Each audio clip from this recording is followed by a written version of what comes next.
Amén. Dios me lo bendiga, amado hermano. Estamos agradecidos con el Señor una vez más de estar en su programa Escudriñando la Verdad, Foro de Maestros. Estamos con el mismo tema de escatología. Estamos trabajando lo que es primeramente los tiempos, las dispensaciones, los pactos. Hemos estado tocando temas como la interpretación de la escatología, la profecía. Hay 3 programas solo de profecía, así que si a usted le gusta bastante lo que es la profecía, ahí están los temas. Recuerde que estamos en Facebook y estamos en YouTube.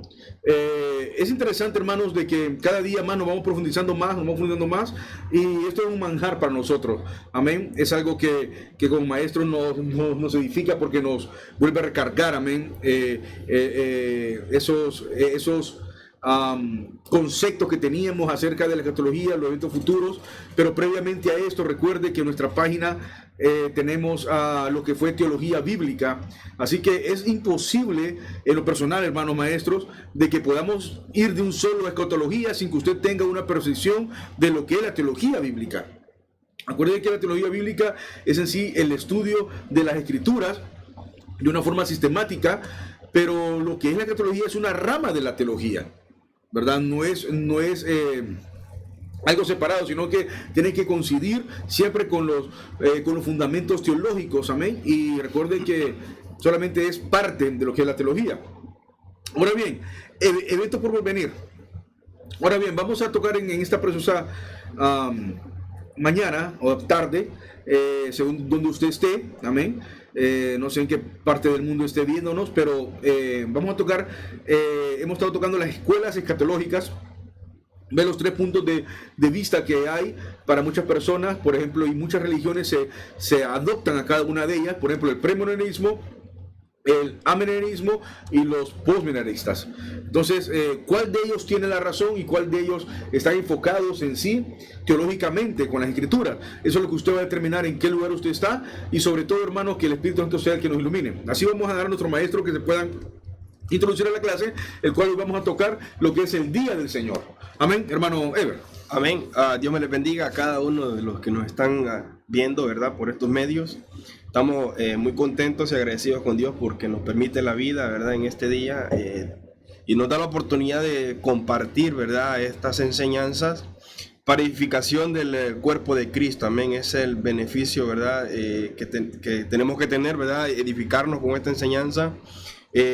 Para, ¿verdad? Saber dónde estamos, quiénes somos y hacia dónde vamos. Así que, ¿verdad, hermanos?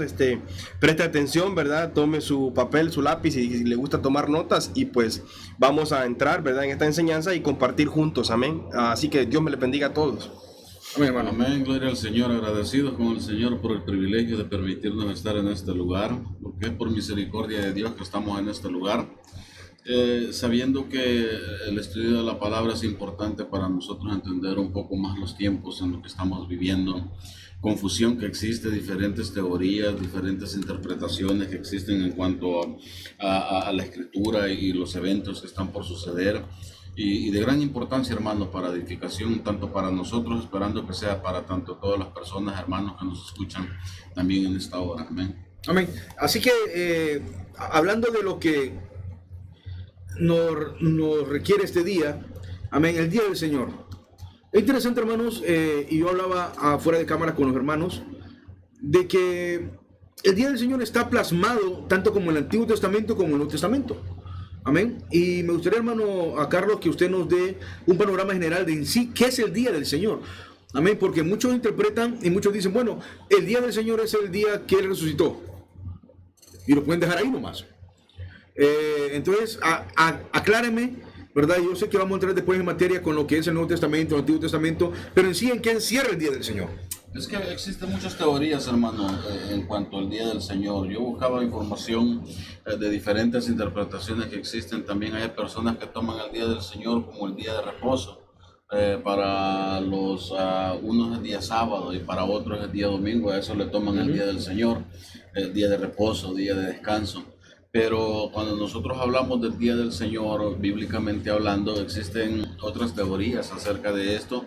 Existe una teoría también que el Día del Señor es un día específico en el cual han de acontecer eventos, porque ya vamos a tomar unos textos bíblicos para entrar ya en materia, en los cuales hay destrucción y se espera como un cataclismo, que va a suceder un boom de la noche a la mañana, como una bomba atómica, y que todo esto se va a acabar y que Dios va a volver a reconstruir todo. Entonces, existe todo este tipo de teorías, hermano, en cuanto al Día del Señor, y es importante que nosotros entendamos, el Día del Señor está plasmado desde el Antiguo Testamento hasta el Nuevo Testamento. En el Antiguo Testamento habla de un día en específico, pero no está hablando en sí de un día, por decirlo así, un 24 de diciembre, por decirlo así, un 15 de enero, por darle una fecha. O sea, no habla de una fecha así específica, sino que el Día del Señor está hablando de un comienzo, de un periodo hasta una culminación de ese periodo. Entonces se le toma el Día del Señor, porque es un día de trato de Dios para con los hombres. Por eso le llaman el Día del Señor, y por eso es que es importante entender nosotros los textos bíblicos, porque cuando nosotros leemos la frase del Día del Señor en el Antiguo Testamento, nosotros podemos ver que a los mensajes hacen con frecuencia, transmiten un sentido de una inminente cercanía o expectación, porque vaya, por ejemplo, dice Isaías 13:6, dice Heman, dice que el día del Señor está cerca, llega de parte del Todopoderoso como una devastación. Entonces habla de devastación, habla de destrucción, habla de juicio. Entonces nosotros vamos a Ezequiel 33, dice el día del Señor se acerca. Si ya se acerca el día, dice, cargado de nubarrones, día nefasto para los pueblos. Entonces está hablando de un periodo de juicio de parte de Dios. Pero es importante saber, hermanos, que este periodo de tiempo no es lo mismo cuando hay veces dicen, porque las diferentes interpretaciones hablan que ahorita estamos en la tribulación. Esta es la tribulación, pero el Señor dice que nosotros tendríamos tribulación, que tribulaciones, problemas. Siempre van a haber problemas. ¿Quién no tiene problemas? Quien no tenga, pues yo le regalo uno. O sea, es decir, problemas, dificultades, todo el mundo tenemos dificultades, pero cuando nosotros hablamos de lo que es tribulación bíblica, es una cosa muy diferente, hermano, a lo que nosotros estamos viviendo ahora. Ahorita el que diga que tiene tribulación, diga que está en el cielo con lo que está por venir directamente, hermano. Sí. Entonces nosotros debemos de entender que cuando nosotros vemos en el Antiguo Testamento día de destrucción, habla, pero le está hablando de un periodo en sí, no de un día específico. Cuando nosotros venimos al Nuevo Testamento, es importante que nosotros entendemos que en el Nuevo Testamento se nos explica un poco más ese día del Señor. Es decir, que se nos explica cómo es que comienza ese día del Señor y cómo lleva como le dijera, como un periodo de corrido que va continuo, ese día del Señor. Entonces, en el Antiguo Testamento le habla del día del Señor, pero le habla del periodo de tiempo, y en el Nuevo Testamento Pablo hace una referencia de cuándo comienza ese día del Señor. Porque si nosotros vemos, a muchos intérpretes de la palabra dicen que nosotros seremos arrebatados y que va a venir un periodo de tiempo en lo que comienza la semana 70 de Daniel, desde ahí viene el periodo de gran tribulación, y que después de este periodo de gran tribulación, cuando Cristo venga sobre la tierra, que ponga los pies sobre el monte de los olivos, entonces dice de que se va a hacer una cruz en la tierra y va a venir destrucción, las islas van a desaparecer y todo. Parte de ello sí es cierto, pero entonces no toman en cuenta que el día de tinieblas y día de oscuridad comienza desde el día del arrebatamiento, porque si nosotros en esta tierra, estando el Espíritu Santo morando de nosotros, somos necios muchas veces, hermano, y somos reacios a recibir el mensaje de parte de Dios.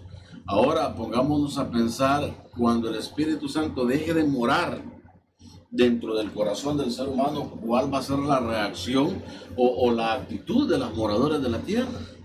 Entonces quiere decir que el día de tinieblas comienza exactamente en el día del arrebatamiento, con la diferencia. O sea, se activa. Se activa, exacto. Entonces la diferencia entre el Antiguo Testamento y el Nuevo Testamento es que el Nuevo Testamento le aclara un poco más o menos el panorama, cómo comienza ese día del Señor.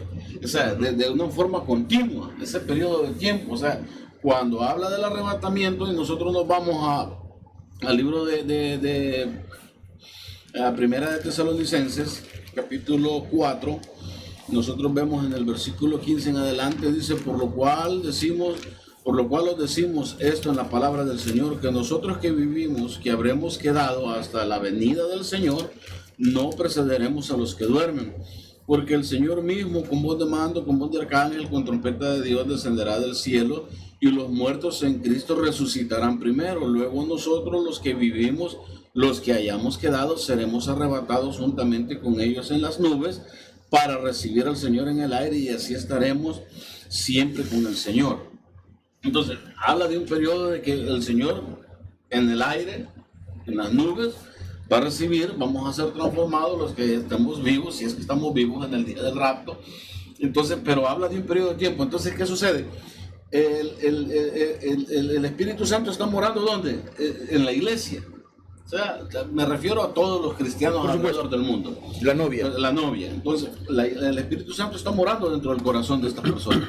Entonces, pero cuando estas personas sean quitadas, el Espíritu Santo siempre va a estar aquí en la tierra, porque Él siempre tiene el control de todo, pero ya no va a estar obrando de la manera que ha estado obrando en el corazón del ser humano.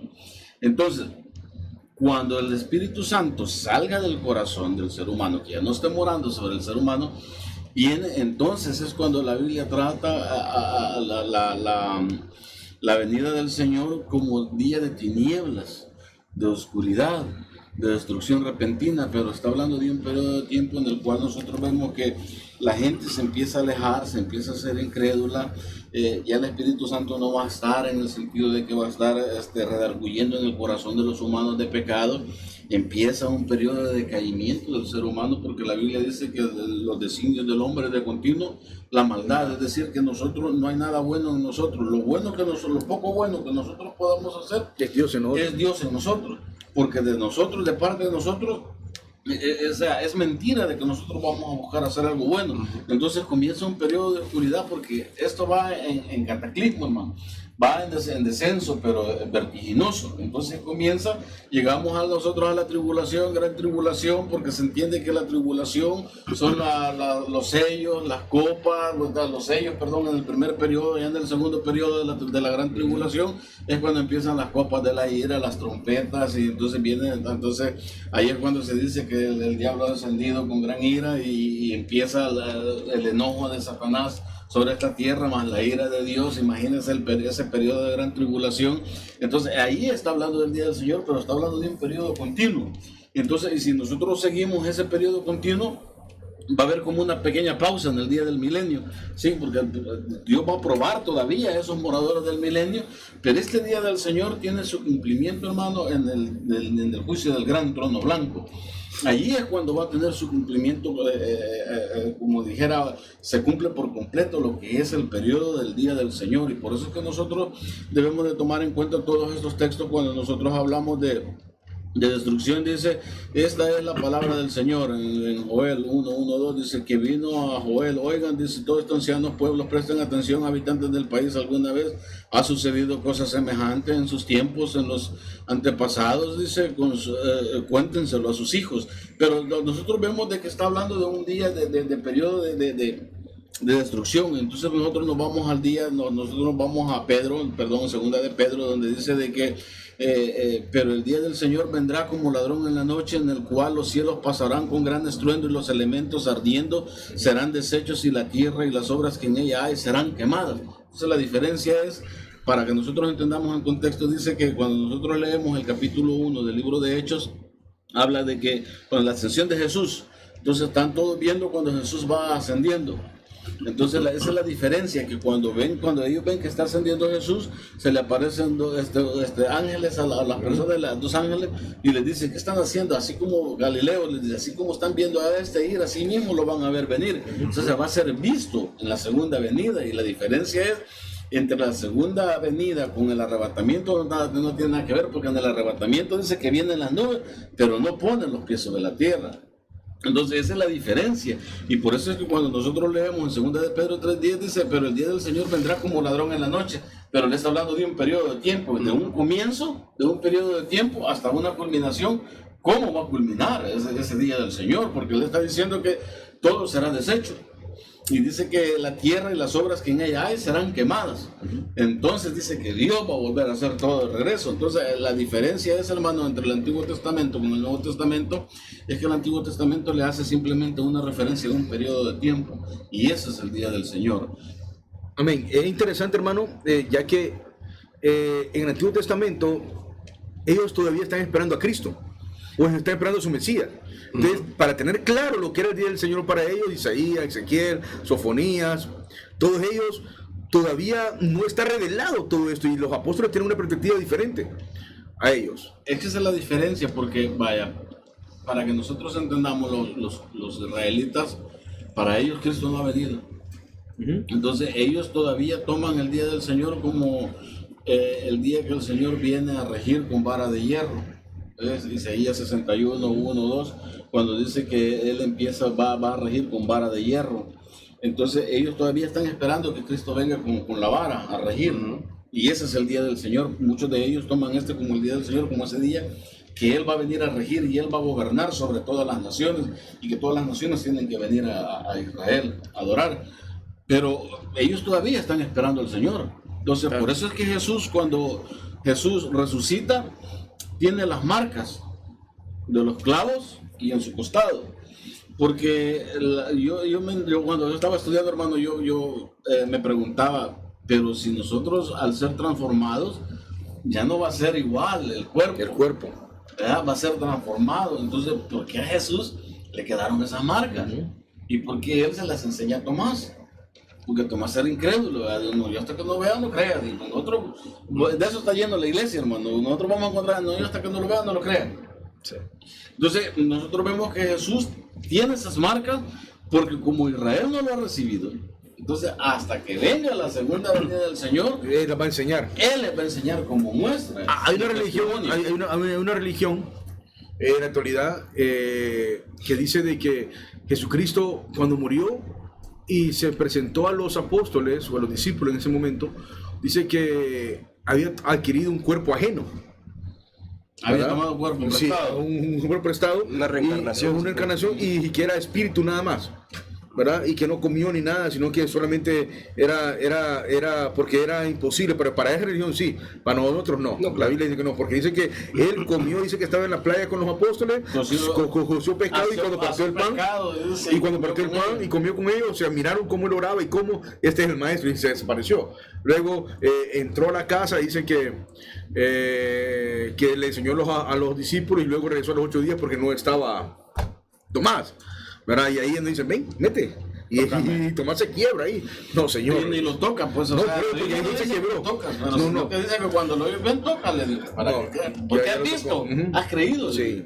Entonces, pero más bienaventurado que el que sin ver cree. Entonces, la diferencia entre uno y el otro. Entonces, la diferencia es que muchos le ponen límite al Señor. Sí. Entonces, el problema puede radicar en que nosotros pongamos parámetros a Dios, y para Dios no hay parámetros, o sea, no hay límites para el Señor.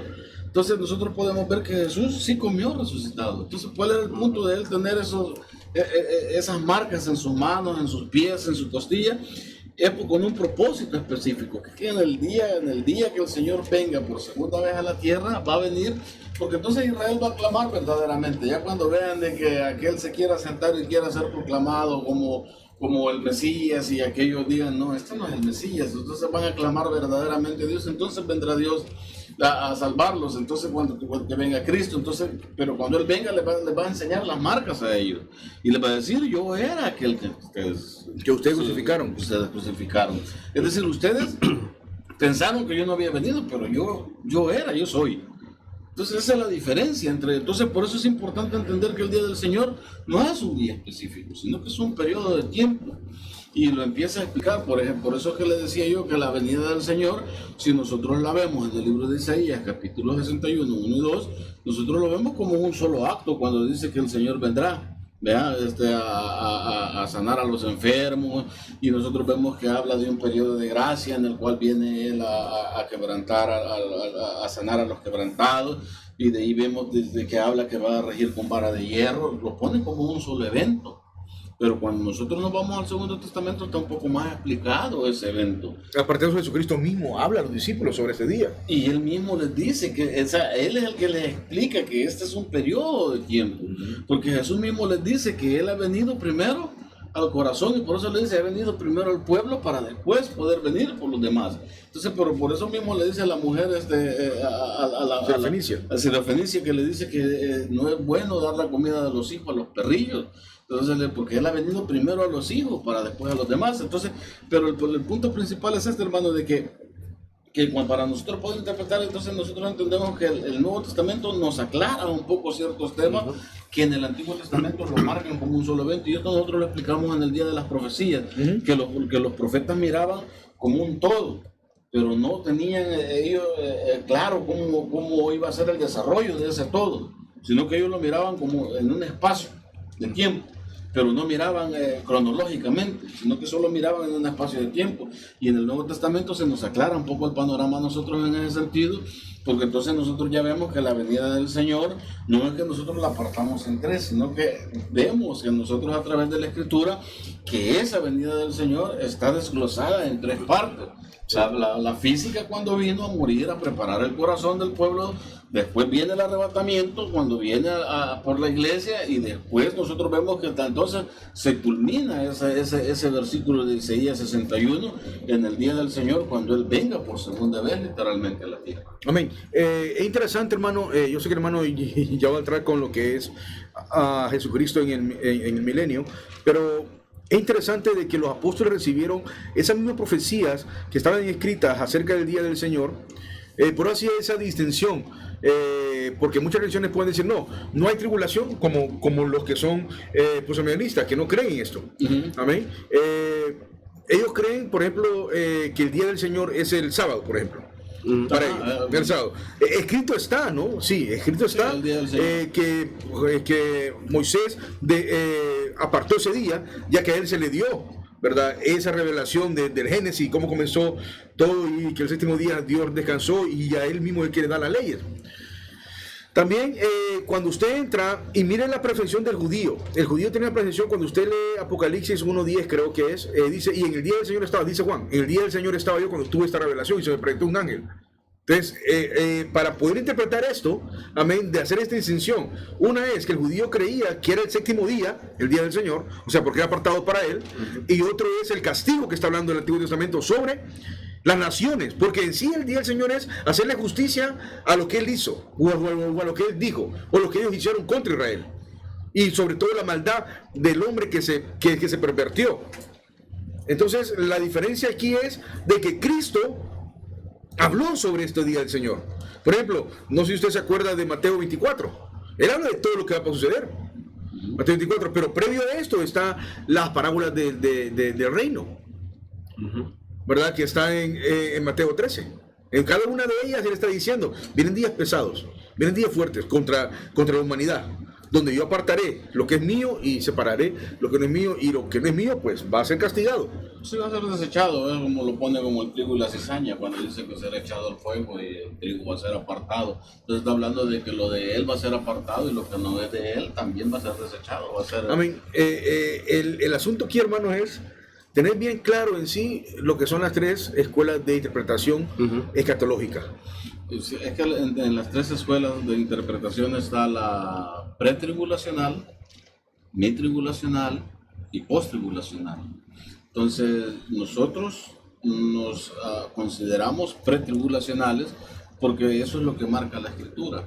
Entonces, hay más base para ello. Tiene más textos bíblicos, o sea, más peso bíblico. ¿Okay?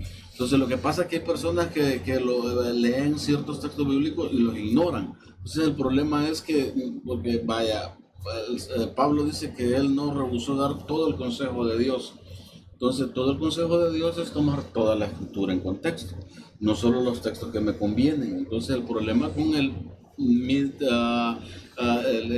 los midtribulacionalistas o los posttribulacionalistas es que solo toman ciertos textos nada más para apoyar ellos una teoría nada más y no tomar todo el contexto bíblico. Entonces, porque hay quienes dicen de que es necesario que nosotros seamos probados, entonces del necesario seamos probados, ellos toman este texto y lo ponen como los tribulacionales, que la iglesia tiene que quedar todavía los primeros 3 años y medio en teoría de la última semana de Daniel, que es un periodo de tiempo, entendemos que es un periodo de tiempo que comienza.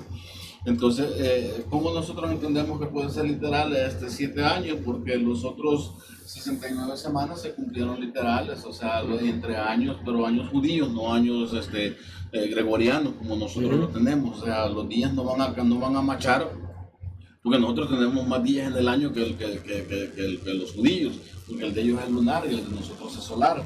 Entonces nosotros podemos ver ese periodo de tiempo. Entonces hay quienes interpretan de que la iglesia va a pasar este periodo de prueba en los primeros 3 años y medio, y que después de estos 3 años y medio entonces el Señor va a levantar su iglesia, y entonces cuando viene lo que es el juicio, por decirlo así, para los incrédulos de Israel y para los incrédulos de las naciones.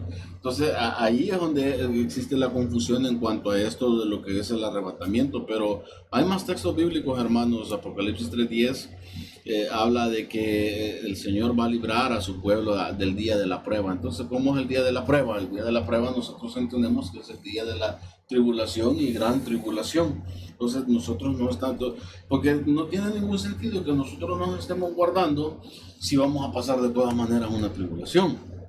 ¿Entienden? No tiene ningún sentido el guardarnos nosotros para el Señor. Entonces quita la parábola también de las 10 vírgenes. Exacto. Quita la parábola de todo lo que menciona de bodas en todas las parábolas. Exacto. Por ejemplo, el padre que mandó a preparar boda para su hijo, ¿verdad? Que mandó a invitar a todo el pueblo, las 10 vírgenes. Pero sobre todo, hermano, creo que cuando usted no da una interpretación, bueno, porque un evangelista puede decir no, pero eso no me afecta nada a mí para seguir creyendo. Por supuesto, no le afecta, pero la cosa es de que está esperando o no está esperando este rapto. ¿Qué sucede si usted no espera un rapto? ¿En qué lugar tiene a Cristo también? ¿En qué lugar tiene a Cristo? Sí. Es que si usted no está esperando un arrebatamiento, ¿cuál es su esperanza? Entonces, ¿dónde está el tribunal de Cristo? ¿Dónde está el clima de Cristo? ¿Dónde está la boda del Cordero? O sea, porque ellos hacen acotación, y le digo porque es interesante, hermano, y un tema muy difícil para mí, porque hay muchos líderes, escritores, que han sido calvinistas y que saben por esa línea, ameneristas. Creen que Cristo viene en la segunda venida y de una vez nos lleva y repito, regresa. Eso es lo que yo creo. Sí, ida y vuelta, luego van y vienen, se casan y se regresan. Pero no encaja, realmente no encaja, o sea, no quiero. Ahora, la pregunta es, ¿en qué afecta esto a mi salvación? ¿Sí? O sea, la pregunta es, ¿estás esperando tú unas bodas o no estás esperando unas bodas? Antes de todo lo que estoy diciendo, porque no ha acontecido, hermano, de que uno de los caballos ya comenzó, o que los sellos se comenzaron a abrir, porque ese sería el tema adelante de esto, ¿verdad? Que estamos hablando, porque lo que queremos dar en entender, hermano Carlos, hermano Ever, es de que los apóstoles o los que murieron antes de que Juan escribiera este libro de Apocalipsis, ¿qué entendían por el día del Señor? ¿Qué entendían por una salvación? ¿Qué entendían por lo que estaba escrito tanto en el Antiguo Testamento como en los dichos de Jesús? Porque cuando aparece la conversación en Mateo 24, los discípulos le dicen, Señor, mira estas estructuras, mira estos edificios, derríbalos y luego en 3 días. Y comienza Jesucristo a decirle, ustedes no saben lo que están diciendo. Había una jactancia. Sí, había una jactancia sobre ellos, ¿verdad? Que habían pasado 43 años para que Herodes lo haya hecho. Dice, eso no. Y ellos mismos dijeron entre sí mismos. Sí. Pero también cuando Cristo es ascendido, le dice, ¿cuándo vendrás en tu reino? Esos tiempos no le corresponde a ustedes saberlo. Ahora, ese es el asunto. O sea, entonces significa que ellos tenían este día en su mente. Porque Pedro, amén, porque Pedro, un par de semanas atrás estamos hablando de las profecías de doble cumplimiento, por ejemplo, con Joel, cuando Pedro habla. Pedro, si usted ve todo el contexto, Pedro menciona a Joel, pero dice, esto solamente es un destello. Pero lo que viene en sí, una parte, sí, solamente para que vean de que el Espíritu Santo ya está actuando en el hombre. Pero en el futuro, él va a habitar en el hombre, que es en el milenio. Sí. Y ahí cuando se convierte, imagínense una persona sin letras, solamente con el poder del Espíritu Santo hablando, con conocimiento del mismo Espíritu Santo, que anduvo 3 años con Jesús. Allí es cuando se cumple que dice que ya no va a necesitar ser enseñado. Hay quienes lo toman ahorita, van a la iglesia y no quieren estudiar porque dicen, no, la Escritura dice que el Espíritu me va a dar a mí lo que tengo que decir. ¿Cómo no? Si eso no es para en este momento, porque yo escuché esto, hermano, del testimonio de primera mano de una persona que dijo que ir a estudiar era una locura, dijo que eso era, la letra mataba, y que él leía la Biblia y que el Espíritu le daba lo que iba a hablar, porque ahí decía en la Biblia. Sí, pero eso, como usted dice, eso lleva un cumplimiento hasta Aparte, el milenio, cuando ya el Espíritu Santo muere en todos los seres. ¿Sabe cómo puedo entender yo eso? Que me pueda decir eso a mí una persona que se haya criado en el Evangelio, en el cristianismo, y por supuesto, tiene todas sus ideas, no estoy diciendo que no sabe, pero tiene todas sus ideas, ¿cómo le puedo decir? No ordenadas. Eso sí, no ordenadas. Hay un desorden. Sí, hay un desorden correcto, cronológico y tal vez sistemático. Pero claro, si va a predicar o algo, el Espíritu le va a indicar, porque el conocimiento lo tiene. No ordenado, pero lo tiene. Exacto. Ahora, lo que necesita es ordenarse. Claro. Ahora, que es muy diferente una persona que solamente tenga 10 años, 5 años o 3 años de estar en el Evangelio y diga, no, el Espíritu me va a revelar. Es muy diferente, porque aunque sea una persona que haya nacido en el cristianismo, llevó la secuencia de las enseñanzas bíblicas, por ejemplo, en la escuela dominical, que muchas iglesias tenemos la bendición que la tenemos, de ahí se le enseña todo el Antiguo Testamento y el Nuevo Testamento. Ahí va en orden, y que cada edad va encajando con el tema que tiene que entrar. Entonces, es igual que el judío. Ahí mismo encaja lo que dijo Jesús, porque la gran comisión de Jesús fue esa. O sea, ir y hacer discípulos. ¿Me entiende? Entonces, el que usted conozca de la Biblia no quiere decir de que usted no necesita aprender de alguien o que alguien le instruya a usted, porque entonces ¿qué hacemos con este texto? Y con los maestros. Cuando Jesús dijo, ¿verdad? Y hacer discípulos a las naciones y envíenlos para que ellos vayan a discipular también. Prueba de ello es el eunuco, iba leyendo y no entendía. Le acerca a Felipe y le dijo, ¿entendés lo que vas leyendo? Y este está hablando de sí o de quién está hablando, le digo. Entonces, pero ¿entendés lo que estás leyendo? Le digo. ¿Y cómo voy a entender si no hay quien me lo explique? Le digo. Entonces, no es, el hecho es de que sí, el Espíritu va a hacer honor, pero a las personas donde no hay un instituto bíblico, donde... Para eso este programa. Pues exactamente, donde no hay una enseñanza bíblica. Entonces el Espíritu toma a estas personas en su misericordia y las guía y las instruye el mismo Espíritu Santo, pero porque es entendible que no hay ahí. Pero donde hay, y que alguien venga y teniendo a la mano donde ser instruido y decir, a mí el Espíritu me va a enseñar, eso es haraganería, hermano. Eso es hacer de lado la Escritura y malinterpretar la Escritura. Brincarse el orden. Correcto, exacto. correcto. Entonces eso es lo que el hermano dice. Hay quien puede ser criado en el Evangelio, pero lo que tiene es un relajo. ¿Sí? O sea, no tiene ubicado. Tiene sus verdades, tiene todas las verdades, todas las verdades, pero necesita sistemáticamente. Pero no están cronológicamente. Y eso es lo que pasa. A mí cuando me toca compartir con los hermanos, siempre en las primeras o segunda clases, siempre se ponen un poco así, un poco conmigo, porque les hago ver este sentido de que tienen todo, pero está desordenado. Pero no es lo mismo que usted lo ordene, y cuando usted ya lo tiene ordenado, usted ve diferente el asunto. Usted empieza a comprender mejor la palabra y usted va a ser mejor instrumento de Dios entendiendo mejor la palabra. Sí, porque muchos hablan sobre los discípulos que no eran estudiados, porque no eran como los fariseos, pero ellos cada sábado o cada día de reposo, ellos recibían su palabra porque eran judíos. Claro. O sea, su tradición le daba y conocían todo esto. Sí, por ejemplo, ellos sabían lo que decía Sofonía, silencio ante el Señor omnipotente porque cercano está el día del Señor.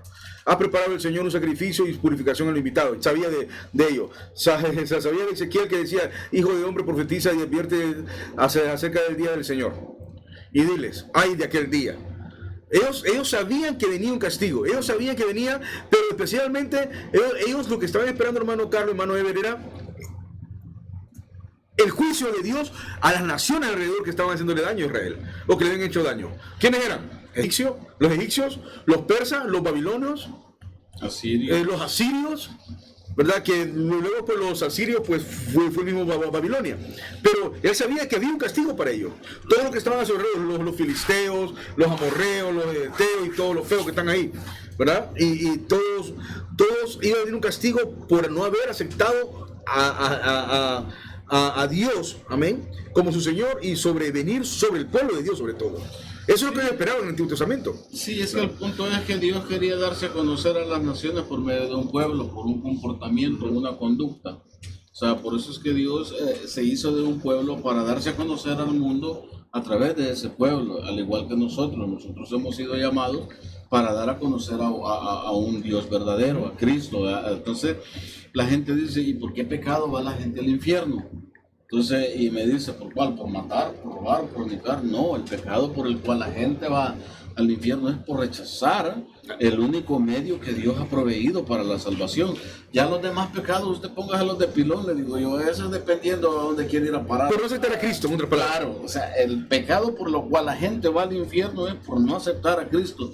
Que Dios, siendo dice, igual a Dios, no escatimó.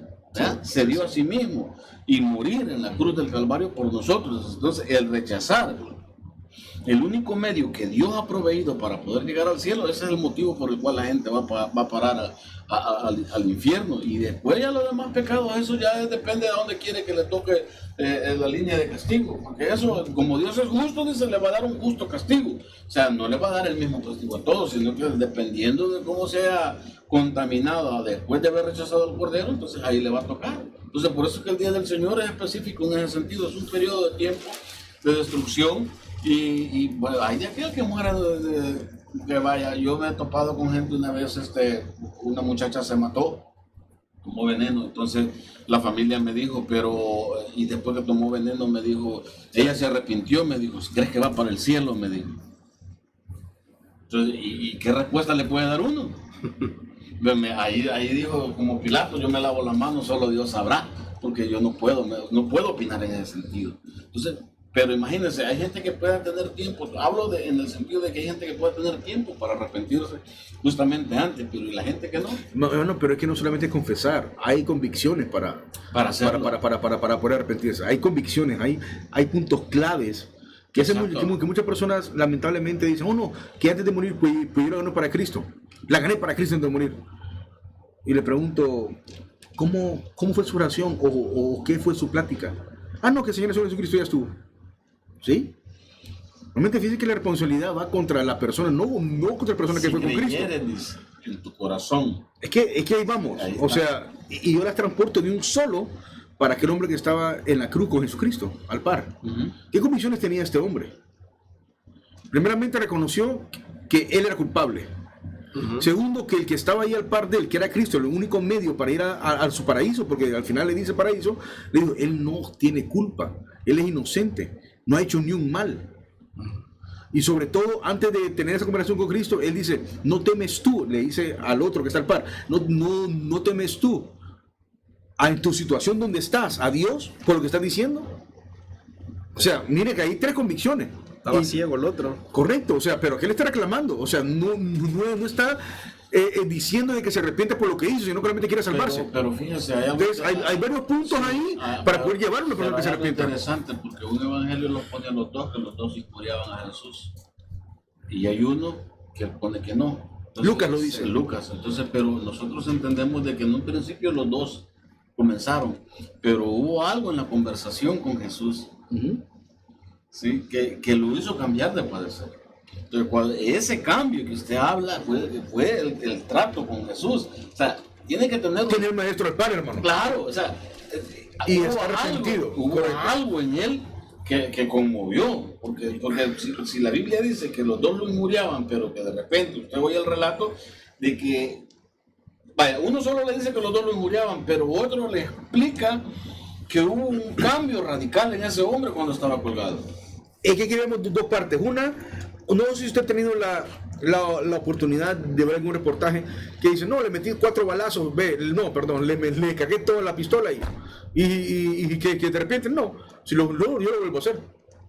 No hay arrepentimiento, pero hay otro que dice, sí, un momento de locura, y pido perdón a su familia, a sus familiares y sobre todo a sus hijos que le quité a su papá y todo, me arrepiento y ahora voy a pagar por mi caso. Hay dos personas diferentes ahí.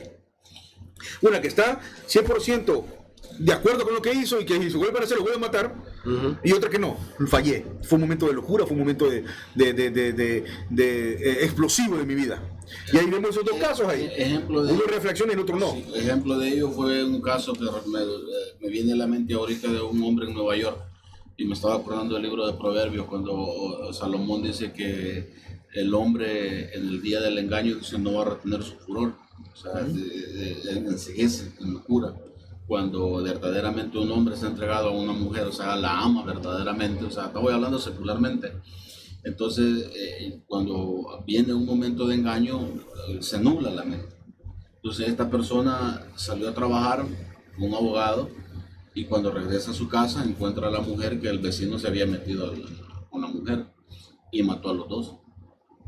En el momento de ceguera lo mató a los dos. Entonces, cuando llegó a la corte, esto fue un caso real, ya se fue hace más de 10 años, pero me acuerdo del tema. Y cuando llega donde el juez, él le dice al juez que él se arrepiente de haberlo hecho, que fue un momento de locura en el cual él se encegueció porque él amaba a su esposa y encontrarla en el hecho con otro hombre se encegueció y la mató. Entonces el juez toma en cuenta eso que usted dice, el arrepentimiento del hombre, y no lo juzgó como un asesinato premeditado, sino que fue como un momento de ira, de ceguera, que es muy diferente. Y entonces el juicio de él nomás solo tenía que pagar como 2 o 3 años de cárcel nada más, porque el juez entendió que se encegueció en el momento, o sea, no era, se salió fuera de sí. Entonces es lo que usted dice. Entonces hay personas que tienen arrepentimiento y hay personas que simplemente tienen remordimiento. Está el caso de Pedro y el caso de Judas. Pedro se arrepintió de corazón, pero Judas solo fue remordimiento el que sintió nada más. Porque previamente pero no se mató. hubo un arrepentimiento, porque prueba de ello es que se colgó. Entonces, por eso es que a mí me da risa cuando dicen, está el Evangelio de Judas, ¿y cuándo lo escribió? O sea, si la Biblia dice de que cuando anduvo con Jesús se encargó de robar, no de escribir. Sí. Entonces, y se mató consecuentemente cuando Jesús estaba siendo allá apaleado, él se mató. Cuando escribió el Evangelio. Entonces, hay cosas que ese es el punto de que estas dos personas, una arrepentida y otra arrepentida, si esa persona muere ahorita, para él ya viene juicio ya. Sí. Así es, sí, o sea, si el que muere ahí, ya Cristo vino para él. Una para aceptarlo y una para no, o sea, para rechazarlo. Entonces nosotros, la esperanza es que nosotros estamos viviendo porque tenemos una esperanza viva, que viene un arrebatamiento, o sea, vamos a estar con el Señor, pero a la misma vez, cuando nosotros vivimos en esa convicción, nuestro arrebatamiento termina el día que nosotros morimos. Correcto. Si no ha venido el Señor todavía y nosotros dormimos, dormimos, esperando. Ahí se calma. Pero hermano, lo interesante en esto es verdad, ustedes hablaban un principio acerca del que todavía espera a Cristo, está esperando su Mesías. Entonces, si verdad nosotros no tenemos bastante luz con lo que es el Nuevo Testamento, entonces el que espera al Mesías rechaza el Nuevo Testamento. Correcto. ¿Verdad? Entonces, qué difícil se le hace encontrar luz a lo que está escrito del Antiguo Testamento, ¿verdad? Gracias damos a Dios nosotros que nosotros ahora pues se nos ha mostrado y que nos ha iluminado. Claro, nos ilumina y nos muestra los tiempos. Sin esto, ¿verdad? Estaríamos como estuvieron estos hombres que están, ¿verdad? Sin luz, sin saber, esperando, ¿verdad? Y creyendo en cosas que ¿verdad? Viniendo al conocimiento nosotros nos damos cuenta que las cosas no son, ¿verdad? De la forma que muchos lo interpretan de esta manera. Ahora, ¿verdad? Gracias damos, ¿verdad? Que Cristo pues nos enseñó estas cosas, ¿verdad? E iluminó a estos hombres para que escribieran esto, y esto nos permite a nosotros ahora ver de una perspectiva diferente, ¿verdad? Las situaciones. Y esto nos hace mostrar a nosotros, ¿verdad? Lo que estamos hablando acá del hombre, ¿verdad? El hombre espiritual, se puede decir, el hombre carnal. Entonces, ¿verdad? El hombre siempre va a obtener, ¿verdad? De la forma como actúa, ¿verdad? Dios siempre ha sido justo, ¿no? El que se basa al Antiguo Testamento, pues por el Antiguo Testamento, ¿verdad? Va a ser juzgado. Pero teniendo a Cristo, que era la salvación, entonces prácticamente es condenación. Exacto. Automáticamente. Claro, entonces ahí es donde va el día del Señor, es un periodo de tiempo. Todo esto que nosotros hemos tomado en contexto está abarcado en el día del Señor. Entonces, lo mismo, ¿por qué? Porque yo he escuchado a personas que me critican, ¿por qué nosotros guardamos el domingo? Lea Hebreos 3. Y después que lea Hebreos 3, entonces hablamos. O sea, porque para los judíos Dios les había dado un día de reposo, pero para nosotros nuestro reposo, ¿quién? Cristo. Entonces, ¿qué día resucitó? Ese es nuestro día de reposo. Entonces, al leer nosotros el contexto, entonces nos damos cuenta de que se puede tomar en ese contexto el Día del Señor, pero cuando nosotros estamos hablando, el tema que estamos tratando ahorita es el Día del Señor, es de visitación, o sea, de juicio, que viene castigo para el ser humano. Hermano, en sí todo Apocalipsis menciona, o sea, en sí Apocalipsis es el Día del Señor, prácticamente, porque en su 70% solo es el juicio, desde que comienza en capítulo 6 de los sellos hasta el 19. Imagínense cuántos versículos, cuántos capítulos hay ahí. 6 menos 6 para 19, son 13 capítulos solamente de juicio. Y a muchos le da miedo leerlo. Porque es todo de juicio. Porque todo es juicio, porque, o sea, el punto uno es, ¿por qué me da miedo leerlo? Si yo estoy bien con Dios, ¿por qué me da miedo leerlo? Esa es una buena pregunta, ¿verdad? Es un buen examen. Es un buen examen. Entonces, ¿por qué siento temor? Entonces, si el Señor dice que el impío huye sin que nadie lo persiga, ¿entiendes? Cuando nosotros vemos... Pero lo que pasa a nosotros, hermano, es que solo vamos a leer por ellos. Vamos a leer por ellos. Amén, porque vamos a tratar... Porque ese es el sentido de ver este orden sistemático sobre lo que es la escatología. Pero primero queremos que el hermano que está detrás de cámara vea de que antes de que Juan tuviera esta revelación, ya estaban dados todos los acontecimientos por venir. Es lo que estamos tratando ahorita. Lo que es las dispensaciones, los pactos, lo que es la interpretación de la profecía, el rapto que ya viene, o sea, antes de que Juan dijera esto, los mismos discípulos sabían de todo lo que estaban esperando. ¿Por palabras de quién? De Jesucristo. Hermano decía que Cristo, para los que están en el Antiguo Testamento, lamentablemente, su problema es Cristo. Porque al venir Cristo, se activa, amén, toda esa profecía sobre él. Y todo lo que dijo sobre todo. Porque Cristo mencionó el Día del Señor. Como le repito, todas las parábolas las habla. Habla también en el capítulo 24. Y va directamente para Israel. Porque en sí la gran tribulación es para Israel. El Día del Señor, hermano, es para Israel, por no entender, y para las naciones que no, o que se levantaron, o que no obedecieron a Dios, cuando Dios les dijo, deténganse, no vayas.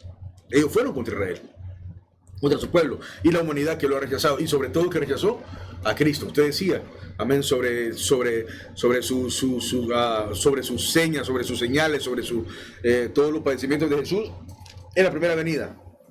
Amén. Ahora la pregunta es, si ya hemos visto el Día del Señor o los juicios de Dios, vamos a decir los juicios de Dios en el milenio, ¿cómo está Cristo entonces? ¿Cuál sería la segunda parte? Estamos viendo ya con el primer tema. Hermano, ¿cómo estamos entonces de Cristo? Porque ya hemos salido, sin entrar a Apocalipsis, ya hemos salido prácticamente de lo que es el Día del Señor. Ahora, ¿qué trae Cristo? ¿Qué va a hacer Cristo en el milenio?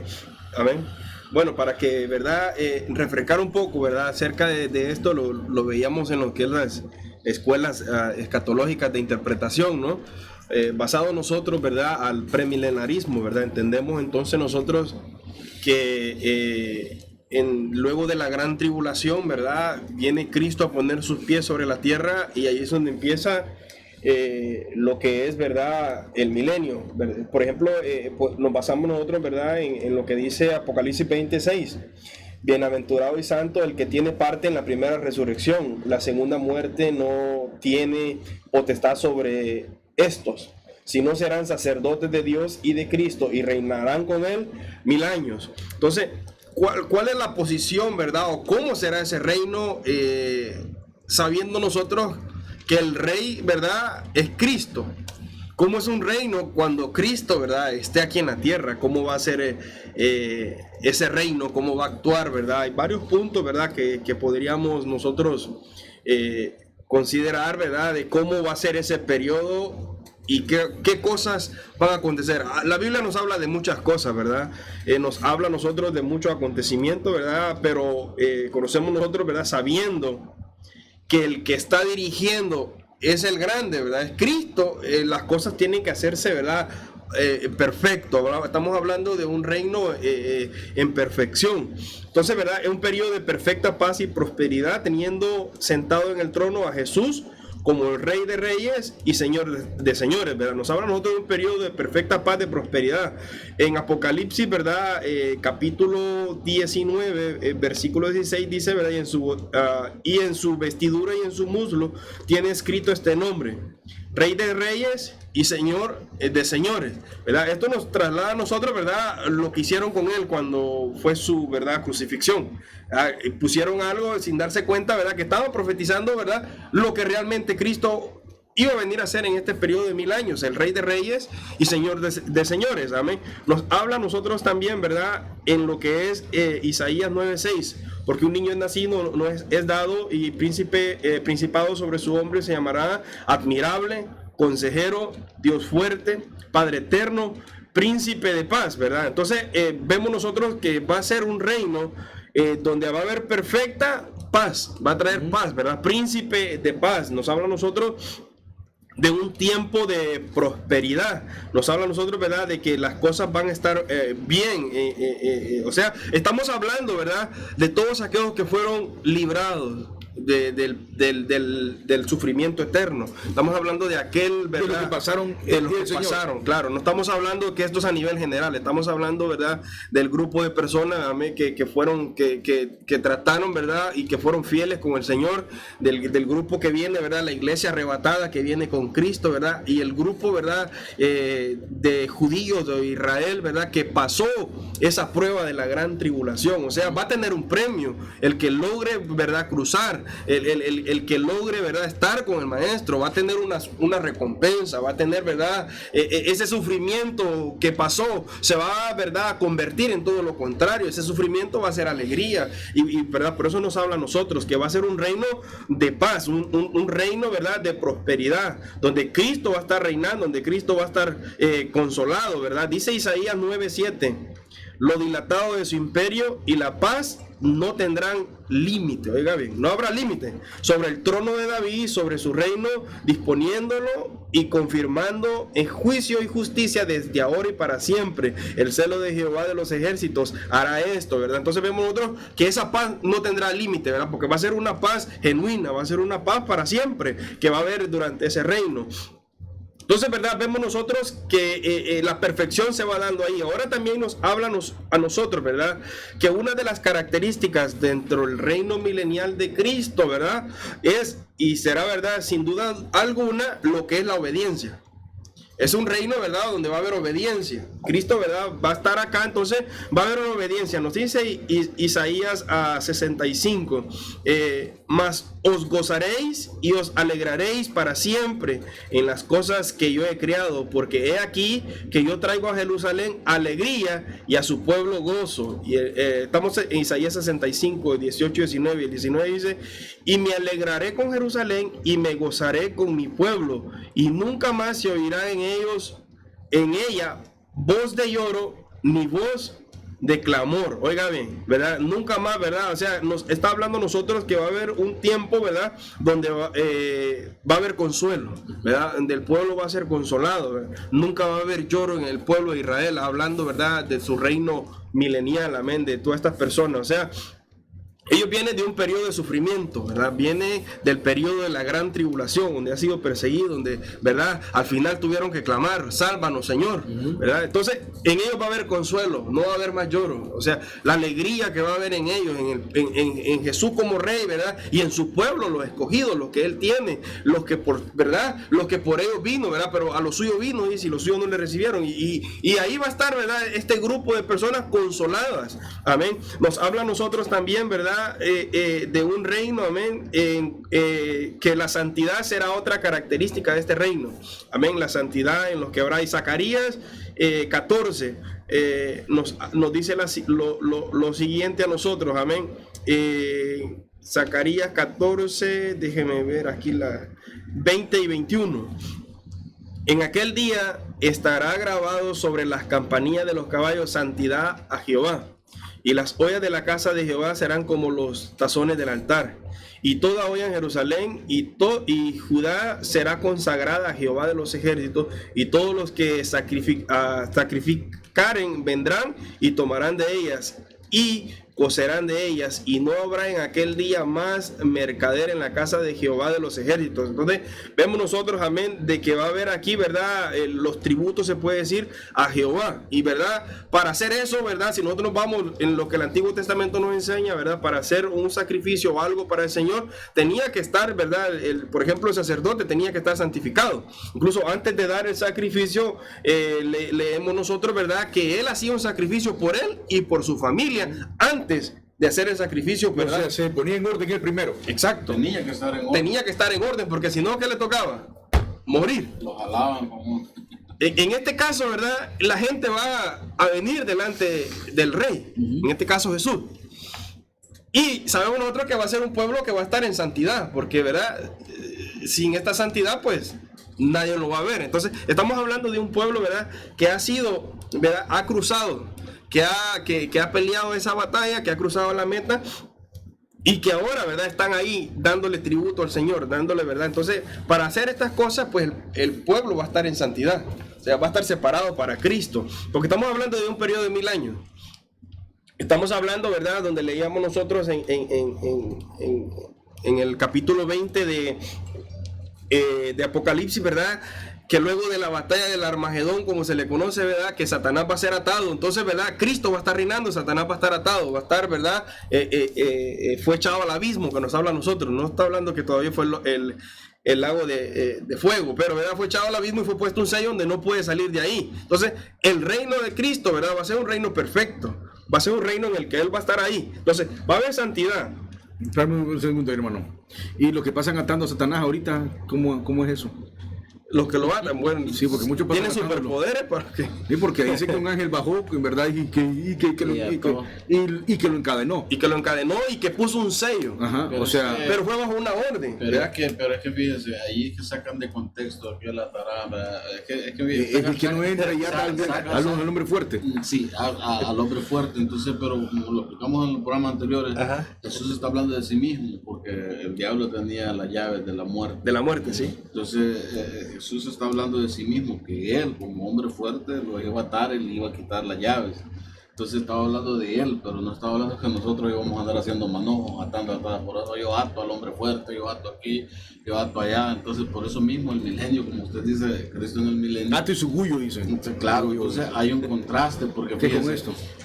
Yo escuché, por ejemplo, los amilenaristas, o sea, que los que dicen que ya estamos en el milenio, dicen de que nosotros ya estamos viviendo en el milenio. Y que Satanás está atado. Y que Satanás está atado. Y que ¿Sí ven? todo esto que está aquí, dicen ellos, es proceso que va a ir cambiando paulatinamente, pero imagínense. Hasta llegar a la perfección. Pero tiene que haber una restauración aún de la misma naturaleza, porque Isaías 11:6 dice: morará el lobo con el cordero y el leopardo con el cabrito, se acostarán, dice, el becerro y el león y la bestia doméstica andarán juntos y un niño los pastoreará. ¿Cómo es eso entonces? Entonces, si eso nos está sucediendo ahorita, entonces, Cristo en el milenio. Póngase un niño, usted mismo póngase delante de un león, el que lo acepta. Entonces, por eso cuando ya nos vamos nosotros a Isaías 65:25, dice: el lobo y el cordero serán apacentados juntos y el león comerá paja como el buey. Entonces está hablando de que en un principio, sí, ¿no? Cuando Dios hizo la creación, esto era la forma en cómo ella en su naturaleza.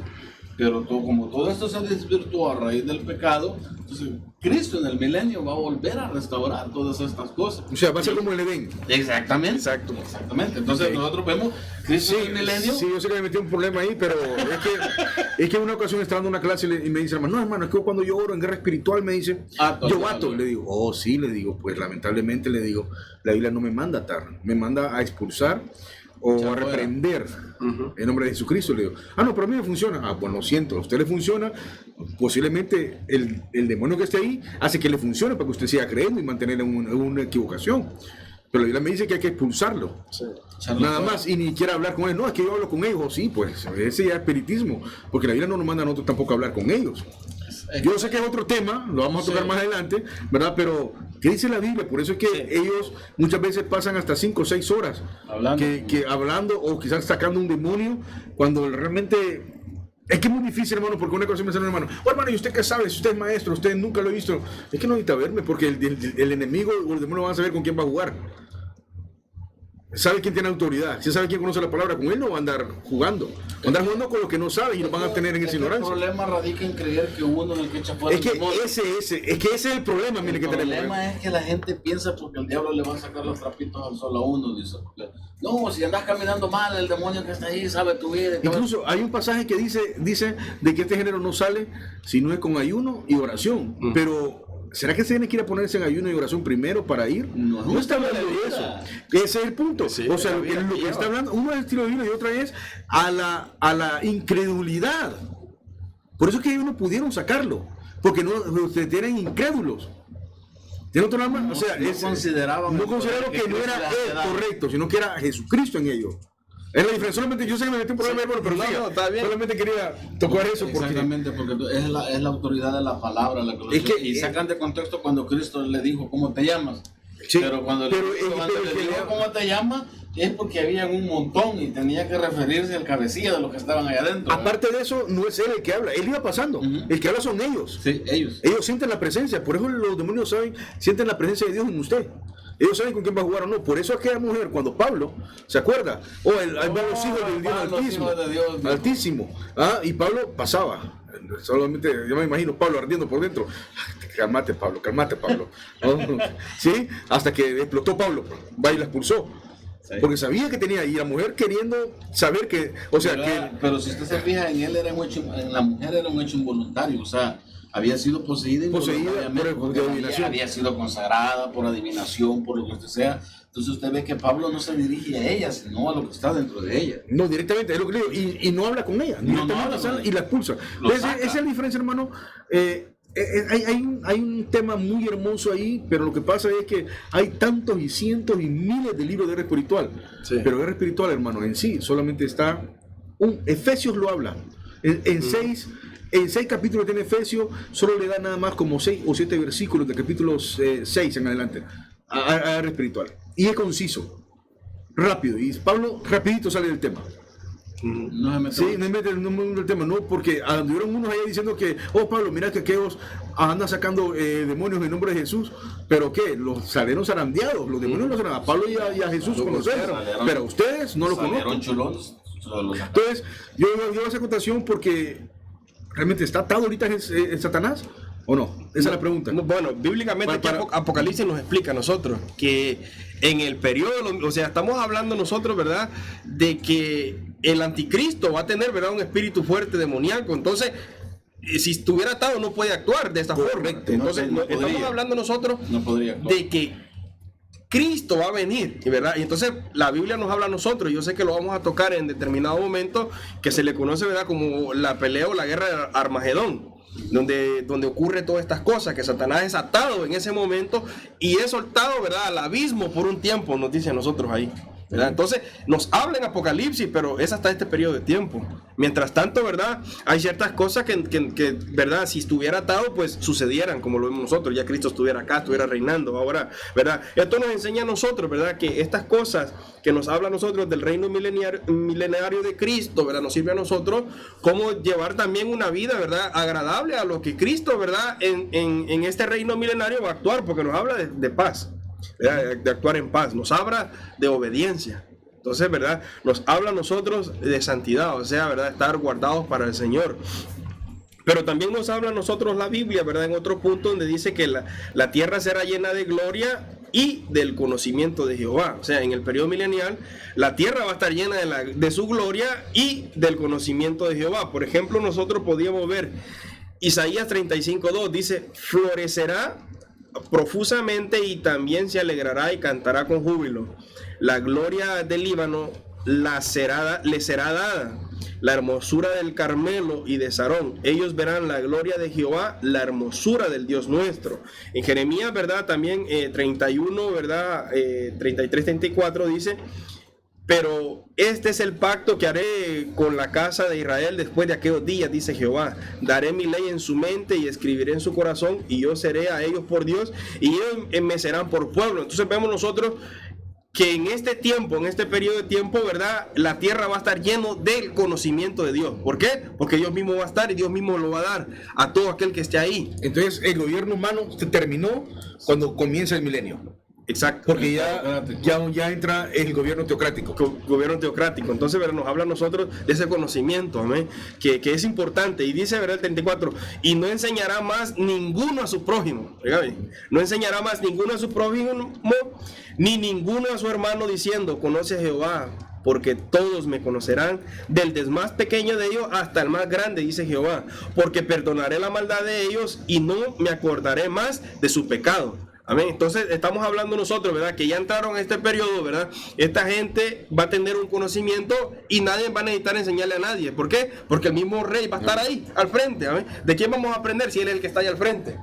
¿Verdad? No vamos a necesitar. Entonces, eso es algo especial que va a haber en este tiempo. Amén. Lo que nos habla a nosotros. Entonces, la tierra va a ser llena de su gloria y del conocimiento de Jehová. Entonces, vemos también nosotros, ¿verdad? Que en este periodo de tiempo habrá justicia y equidad, será impartida a la perfección, ¿verdad? Para esto nosotros podemos pasar a lo que nos habla a nosotros, ¿verdad? Hay muchas cosas. Dice, ¿verdad? Isaías 9:7. Lo dilatado de su imperio y la paz no tendrán límites sobre el trono de David y sobre su reino, disponiéndolo y confirmándolo en juicio y en justicia desde ahora y para siempre. Amén. Entonces, nosotros vemos que en este tiempo, amén, en este tiempo la justicia, ¿verdad? Igualitaria va a ser impartida en su perfección. Perfecto porque el rey es perfecto, ¿verdad? Por lo tanto, el nuevo orden será también perfecto. No habrá lugar para imperfecciones. Entonces, estamos hablando de un gobierno, como estamos hablando, teocrático. Entonces, siendo teocrático, es perfecto, porque mismo Cristo va a estar ahí estableciendo y cumpliendo todas las cosas que Él quiere que se cumplan. Entonces, ¿verdad? Perfecto porque ya va a haber conocimiento en todo hombre, ¿verdad? O sea, cuando hablamos de hombre va a ser, ¿verdad? Nos habla aquí desde niño hasta más grande. Va a haber el conocimiento, entonces va a haber perfección. Entonces dice también que la naturaleza misma gozará de cambios, ya que la fiereza y el veneno mortal en los animales y los reptiles se transformará. Y es lo que hablaba mi hermano, ¿verdad? Entonces, ¿verdad? Vemos nosotros que va a haber un cambio grande en cuanto a la naturaleza, ¿verdad? En cuanto al veneno mortal de los animales. Entonces, ahí sí va a convivir, como habla, ¿verdad? Estos animales feroces pues ya van a estar, ¿verdad? Domesticados, por decirlo de esta forma, ¿verdad?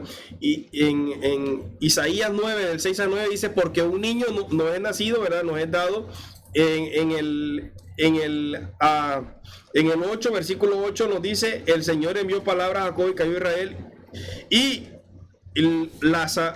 sabrá todo el pueblo de Efraín y los moradores de Samaria, que con soberbia y con altivez de corazón, ¿verdad? Entonces, nosotros encontramos que en este tiempo, amén, los cambios que van a haber en cuanto a la naturaleza, nosotros hemos leído donde habla, ¿verdad?, que estos desiertos reverdecerán. Entonces, va a haber un cambio especial en la naturaleza, amén.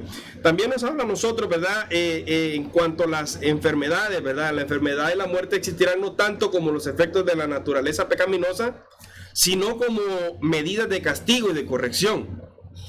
Entonces, ¿verdad? En este reino, ¿verdad? Lo que sea enfermedad y muerte va a existir, ¿verdad? Como medidas de castigo y corrección, ¿verdad? Porque nosotros sabemos que Cristo va a reinar en un reino perfecto. Entonces, cualquier cosa imperfecta, ¿verdad? Hablando del que entra en cuerpo natural, cualquier cosa imperfecta, inmediatamente va a haber castigo. ¿Y el castigo cuál es? La muerte. La muerte. Entonces, ¿verdad? Es algo que va a estar. Entonces, no puede haber imperfección en este reino, en el reino milenial. Es interesante porque, previo a esto, Jesucristo, cuando regresa en segunda venida, elimina a la serpiente antigua, al falso maestro, al falso profeta y hasta al diablo. La tierra en ese momento, si usted... Hemos leído Apocalipsis, por supuesto. Usted la tierra no va a ser la misma. Dice que la tercera parte de la tierra va a ser destruida con una, ¿me entiende? Con una estrella que cae y hace un solo. Entonces, vemos el reino de Cristo, amén, en el milenio. Incluso aparece en el capítulo 21, creo, un río que es de medicina para las naciones. Creo que le digo que el Apocalipsis no está en orden en sí. No está cronológico. No hay cronológicamente, porque quizás fueron varias destellos de revelaciones que tuvo Juan. O sea, él vio un todo. Sí, vi un todo, y es lo que decía la vez pasada yo, que es muy diferente si usted analiza una historia contada por una mujer y una historia contada por un hombre. El hombre va al grano. Y la mujer, La mujer va con más detalles, más específicamente, y usted va a lo que quiere decir de un solo, sí, esto y eso estuvo. ¿Verdad? Y la mujer no, la mujer va, entonces aquí Juan hace lo mismo.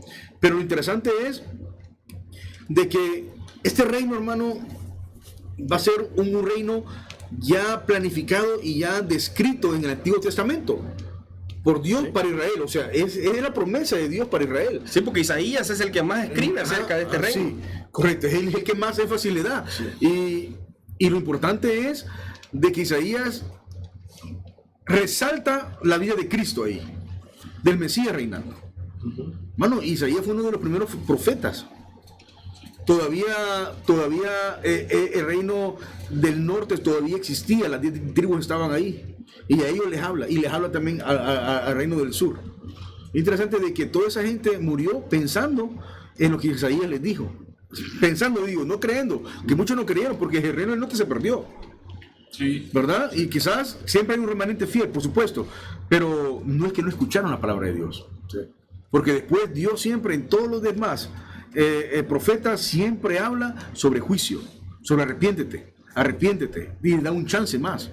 Porque eso es lo que todos esperamos. Nosotros como iglesia esperamos la Nueva Jerusalén. Nosotros no sabemos dónde vamos a estar, porque no puedo afirmarlo, la Biblia no lo dice exactamente, pero ya sabemos que vamos a estar con Cristo en un lugar.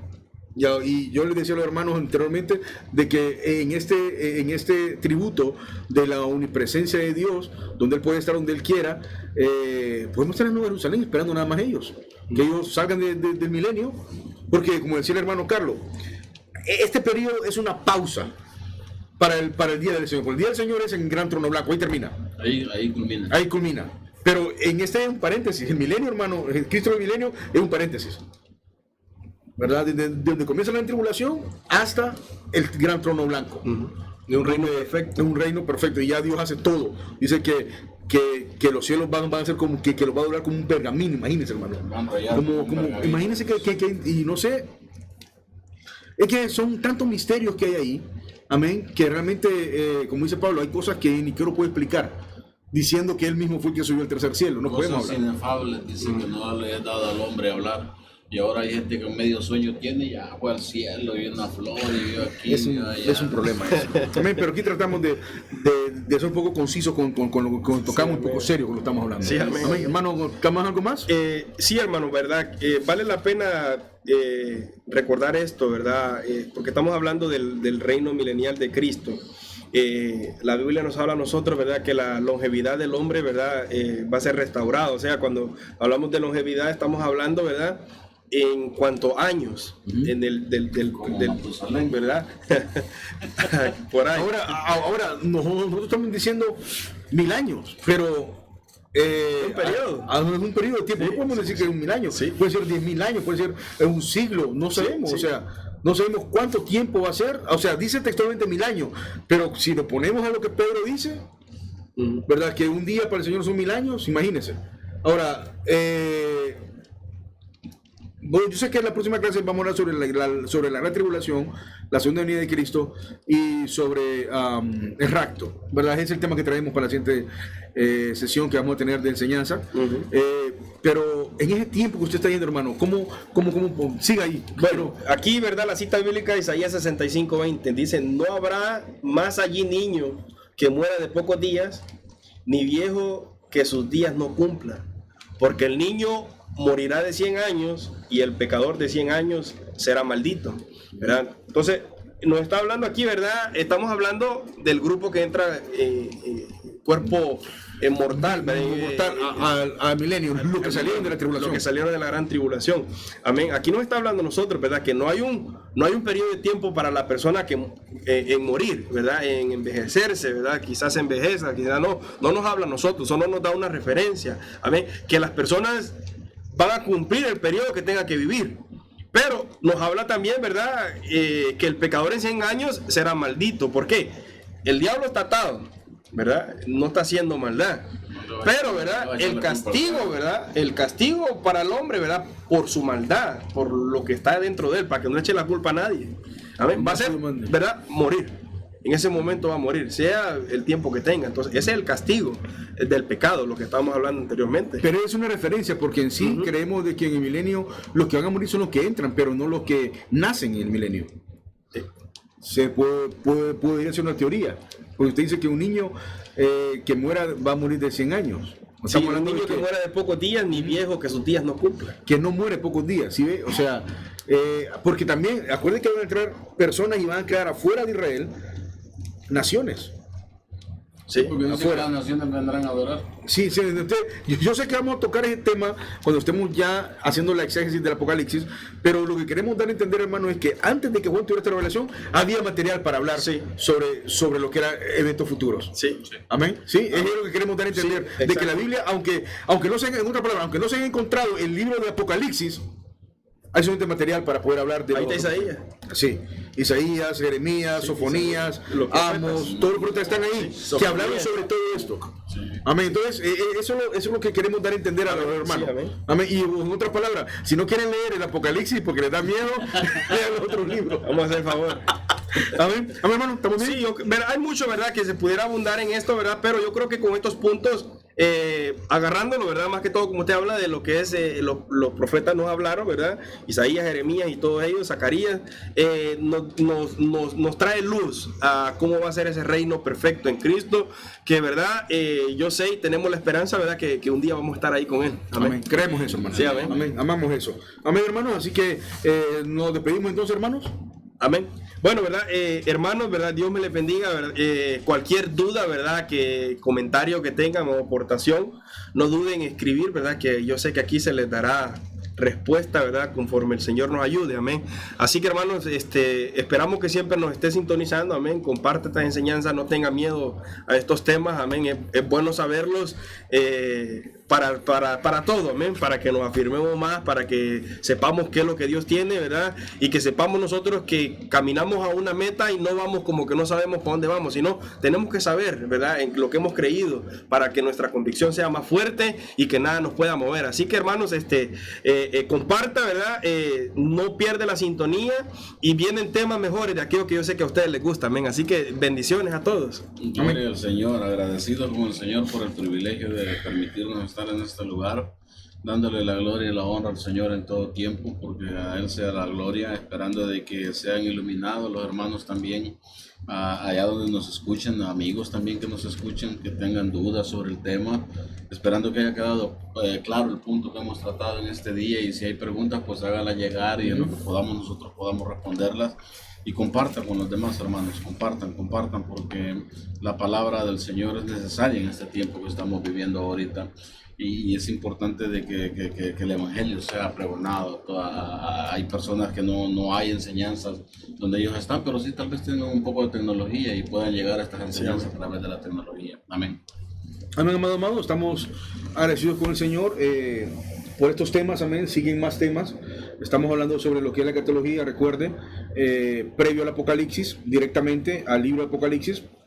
La próxima semana creo que vamos a tocar, hermano, ustedes corríjanme, sería el orden cronológico, sería el rapto, la gran tribulación, o la tribulación y la tribulación, los dos periodos, y luego la segunda venida de Cristo. Amén.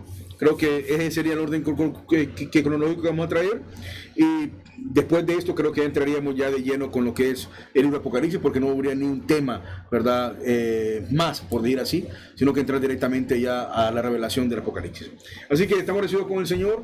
Por favor, hermano, nosotros no lo podemos hacer todo. Haga su parte, envíe este enlace a sus amigos, a sus familiares, sea parte de nosotros. Estamos agradecidos con el Señor. Quizás hemos tenido algunos percances en las transmisiones, ha habido unos problemas, el enemigo siempre se va a levantar. Creemos de que la palabra está llegando, pero con 10 personas que nos vean y que puedan ver y que puedan entender lo que estamos aprendiendo es una bendición para nosotros. De igual manera, haga su parte. Si usted tiene 5 amigos en su Facebook o en su YouTube, envíelos, haga un party para que ellos vean, amén, y que también usted pueda transmitir estas enseñanzas. Tenemos nuestro correo electrónico, mande también sus comentarios mande también sus recomendaciones y así podremos hacer más efectivo este trabajo.